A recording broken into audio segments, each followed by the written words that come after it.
അർബുദത്തെ തുടർന്ന് നിത്യതയിലേക്ക് യാത്രയാകുന്നതിന് മുൻപ് നിരവധി ആളുകളുടെ ജീവിതത്തിൽ വലിയ സ്വാധീനം ചെലുത്തിയ കത്തോലിക്ക വൈദികനായ ഫാദർ റയാൻ സ്റ്റാവിയാസിന്റെ ജീവിതകഥ പറയുന്ന ലവ് ഗോഡ്സ് വിൽ എന്ന ചിത്രം തിയേറ്ററുകളിൽ പ്രദർശനത്തിനെത്തി.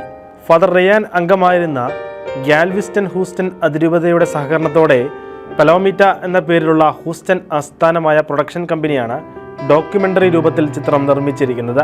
റയാന്റെ മാതാപിതാക്കളായ റേയും സുസന്നും സഹോദരനായ റോസും സഹോദരന്റെ ഭാര്യയായ ഗാബിയും കുട്ടിക്കാലത്തെ സുഹൃത്തുക്കളും ഇടവകാംഗങ്ങളും അതിരൂപതയിലെ മറ്റ് വൈദികരും ഉൾപ്പെടെ ചിത്രത്തിൽ പ്രത്യക്ഷപ്പെടുന്നുണ്ട്.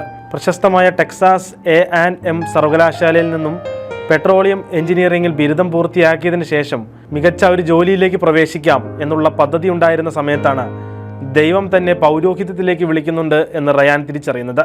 കോളേജ് കാലത്തും ഇതിനു മുമ്പ് ക്യാൻസർ പിടിപെട്ടിരുന്നെങ്കിലും അതിനെ അതിജീവിച്ച് റയാൻ പുറത്തു വന്നിരുന്നു. ഇതിനിടെ വൈദിക പഠനം പൂർത്തിയാക്കി. പൗരോഹിത്യം സ്വീകരിക്കുന്നതിന് ഏതാനും നാളുകൾക്ക് മുമ്പാണ് തനിക്ക് ക്യാൻസർ ആണെന്ന് റയാൻ വീണ്ടും മനസ്സിലാക്കുന്നത്. അർബുദമാണെന്ന് അറിഞ്ഞിട്ടും വിട്ടുകൊടുക്കാൻ ഈ യുവാവ് തയ്യാറായില്ല.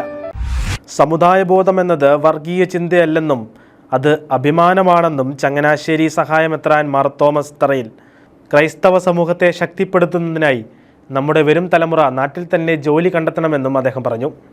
പുത്തനങ്ങാടി സെന്റ് ജോർജ് പള്ളിയിൽ നടന്ന കുടുംബ കൂട്ടായ്മയുടെയും DFC ഭാരവാഹികളുടെയും മഹാസംഗമം ഉദ്ഘാടനം ചെയ്ത് സംസാരിക്കുകയായിരുന്നു അദ്ദേഹം. ഗോവ ദാമൻ അതിരൂപതയുടെ പുതിയ സഹായമെത്രാനായി ഫാദർ ഡോക്ടർ സിമിയോ പ്യൂരിഫിക്കാസോ ഫെർണാണ്ടസിനെ നിയമിച്ച് ഫ്രാൻസിസ് പാപ്പ. നിലവിൽ സെന്റ് പയസ് പാസ്റ്ററൽ ഇൻസ്റ്റിറ്റ്യൂട്ടിന്റെ ഡയറക്ടറായി സേവനം ചെയ്തു വരികയായിരുന്നു അദ്ദേഹം.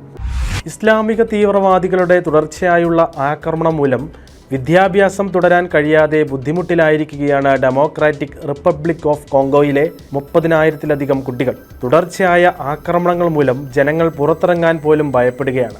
ADF തീവ്രവാദികൾ ഇറ്റൂരിലെ ഇരുമു പ്രദേശത്തു നിന്നും നോർത്ത് കിവിലെ എരിങ്ങേറി പ്രദേശത്തു നിന്നും 11,000 പെൺകുട്ടികൾ ഉൾപ്പെടെ 30,000-ഓളം വിദ്യാർത്ഥികളെ സ്കൂളിൽ നിന്ന് പുറത്താക്കിയിരുന്നു.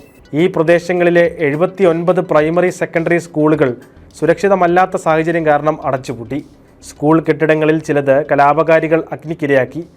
ഈ സാഹചര്യത്തിൽ വിദ്യാഭ്യാസം എങ്ങനെ മുന്നോട്ട് കൊണ്ടുപോകുമെന്ന ആശങ്കയിലാണ് വിദ്യാർത്ഥികൾ.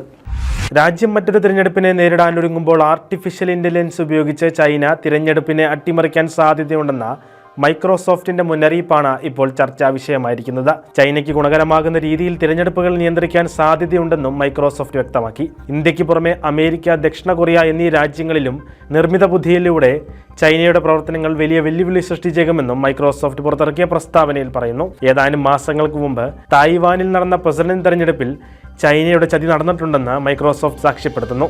ഇന്ത്യയിലെ പ്രത്യേകിച്ച് കേരളത്തിലെ രാഷ്ട്രീയ പാർട്ടികൾ മൈക്രോസോഫ്റ്റിന്റെ മുന്നറിയിപ്പിനെ വലിയ ഗൗരവത്തോടെയാണ് കണ്ടിരിക്കുന്നത്.